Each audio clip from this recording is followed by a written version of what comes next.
So you've just been diagnosed with type 1 diabetes. You're terrified. You don't know what it's about. You've done some reading. The reading sounds terrible. So I've decided to make this video because as someone who was diagnosed 4 or 5 years ago, I remember that feeling. I was terrified. I thought it was the end of my life. I thought it was the end of the world, but it's not. Type 1 diabetes is a great opportunity for you to change your life, improve your life in a different way. Yeah, it might change, but that's life, isn't it? Things change. But it is not going to disable you in any way. It's going to enable you. You're going to be better than you've ever been. So I remember when I was diagnosed, I went on the forums like Reddit. Like at the time, it was like I didn't know much about the internet. I didn't know much about anything. I'd never even heard of type 1 diabetes, but you've gone on the internet, you've gone on Healthline. It tells you that you're going to die 20 years younger. You know, your life expectancy is less. You've gone on the forums, you see people saying how horrible the disease is. Well, I want to tell you it's not true. So firstly, let's start with that life expectancy thing. Obviously, I'm not a doctor. I'm not your doctor, but those statistics are based on data of people that have passed away. You know, like they're taking averages. These people were not in the era that we are in. We have CGMs, we have great insulin, we have pumps now. Like it's if you do not control your diabetes and it is uncontrolled, yes, possibly you will run into complications, but with all the technology available, you're going to be okay. You're not going to live 20 years less. You're going to live a full, happy life. You're going to be healthy. Second, if you've gone onto any of the forums, specifically Reddit, you'll see a lot of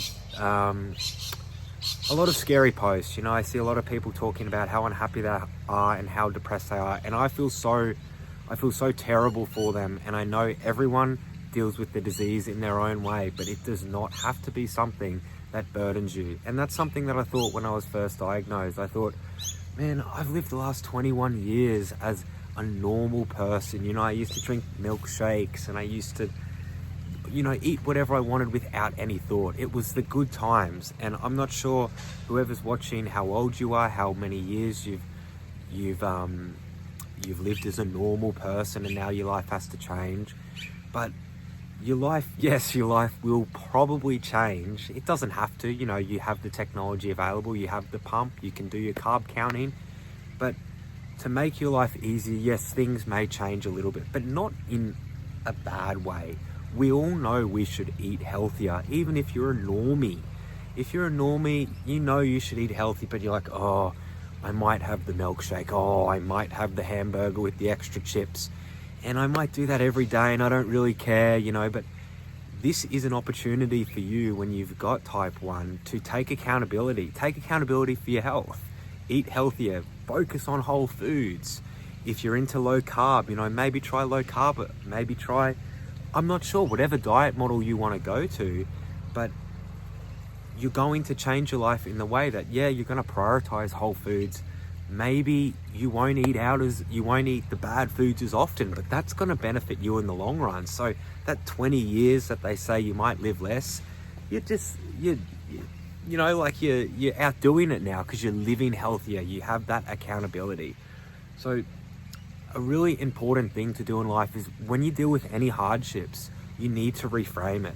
This is a great opportunity for you. You're like, now I know I can track my blood sugar. I can see how I respond to different types of foods. And you know, everyone is different. If I ate a piece of bread versus someone else ate a piece of bread, if I ate a piece of bread at 8 a.m. versus 2 in the afternoon, my blood sugar is going to be different. And that's all data for you. That's things that you can learn. So maybe you'll see that for you at 11 a.m. or in the mornings, you don't handle carbohydrates very well. You need lots and lots of insulin.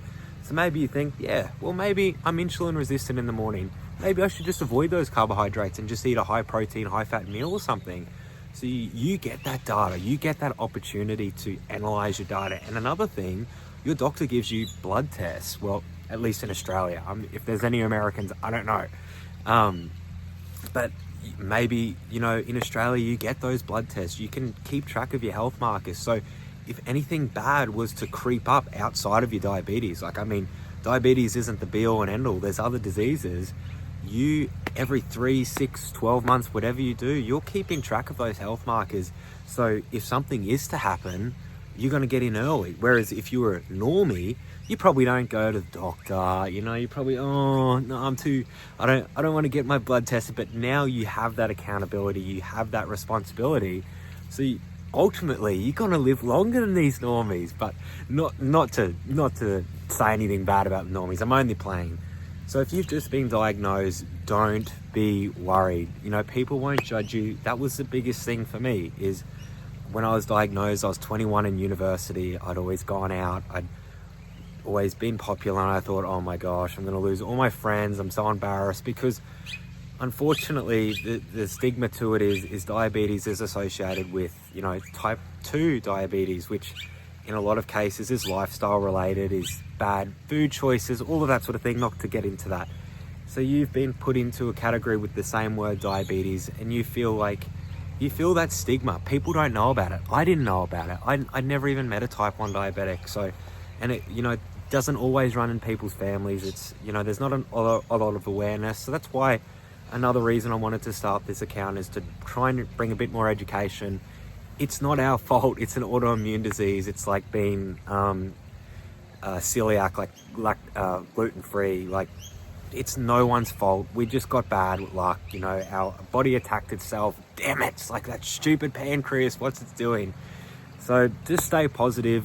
If this is even put a smile on your face a little bit, follow along, comment, whatever. I'm going to try and do this a bit more often, because I was asked the other day, you know, people talk about a cure. If you could cure your diabetes, would you? And I have talked about that. I'd love to, like, you know, cure it through, like, I mean, test if I could get back pancreatic function. But the honest answer is, I actually really like having type 1 diabetes, because it keeps me constantly accountable. I am healthier than I've ever been. I am happier than I've ever been. And it's because, you know, every day I'm sort of doing the right thing by myself, and I know I am because I have to be, or I tell myself I have to be. So take it from me, it's not the end of the world. You're going to be okay. You're going to thrive. And if you want to see anything else, put it in the comments. And again, thank you for watching. Cheers.